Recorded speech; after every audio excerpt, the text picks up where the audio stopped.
I was born, my folks lived in my great-grandmother's house, and because they really were taking care of her.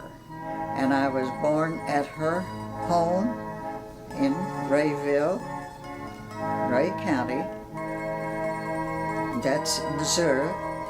Well, there was my father and my mother and my brother Lee and Velma and Ruth and then Faye and then Ethel, and then Raymond and Elaine come. There was quite a gap in between when Raymond and Elaine were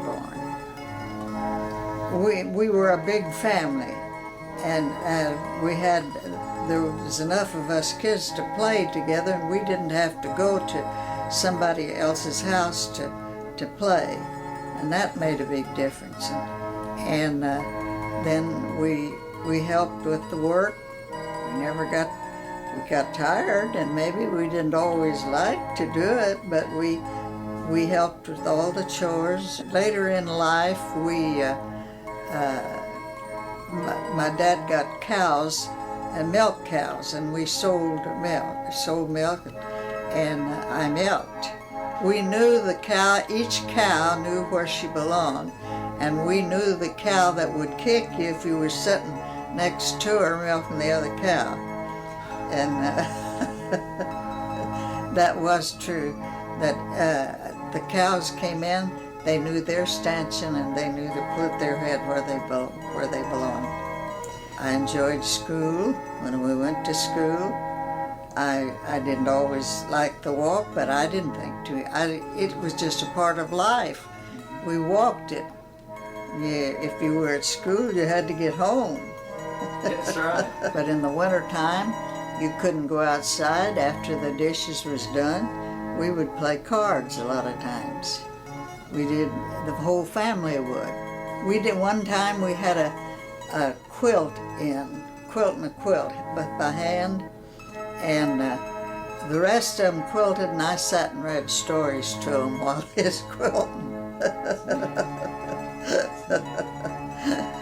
I didn't make that up, that's the truth. When we were young, we learned not to want everything we saw because we didn't have the money to get it. I could be with somebody that could buy an ice cream cone, but I didn't have a nickel to buy it. And it didn't bother me a bit for them to just sit and watch somebody else eat it. They wouldn't give you a bite? Oh, I wouldn't ask for one. I just live in a small town, and everything goes good for us, but there's lots of meanness, I guess, according to papers. Mm-hmm. How old are you now, Grandma? How old am I now? Yeah. Well, I'm 90 and not quite a half. She was born on a farm not far from here. Said she walked to school both ways all year. With 9 in the family, 700 miles to feed.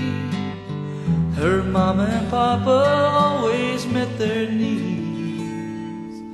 Married the man she loved in 35.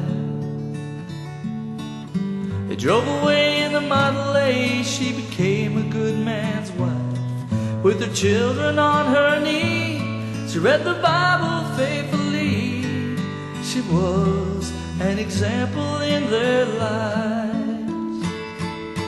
Grandma leads a simple life, farmer's daughter, a railroader's wife. She raised up a family and she taught them wrong from right.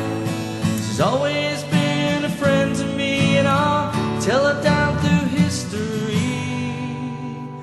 Grandma, I'm a reflection of the life you chose to lead.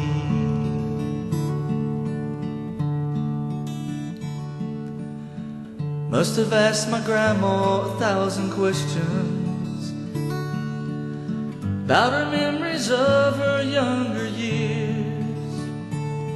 She'd tell me the story, how all of the sisters slept above the cellar through the years. It would get so cold up there in the wintertime, glass of water would freeze in the night. But if they cuddled close together beneath the patchwork cover, they'd stay safe and warm till morning light. Grandma leads a simple life, a farmer's daughter, a railroader's wife. She raised up her family and she taught them wrong from right. She's always been a friend to me, and I'll tell it down through history. Grandma, I'm a reflection of the life you chose to lead. There's a tree that blooms in Grandma's garden, and she picks the sweetest apples in the land. But if ever it should fall, then the memory I'll recall is how the fruits of her labor left the sweetest taste of all. Grandma leads a simple life, farmer's daughter, a railroader's wife. She raised up her family and she taught them wrong from right. She's always been a friend to me, and I'll tell it down through history. Grandma, I'm a reflection of the life you chose to lead. Yes, Grandma, I'm a reflection of the life you chose to lead.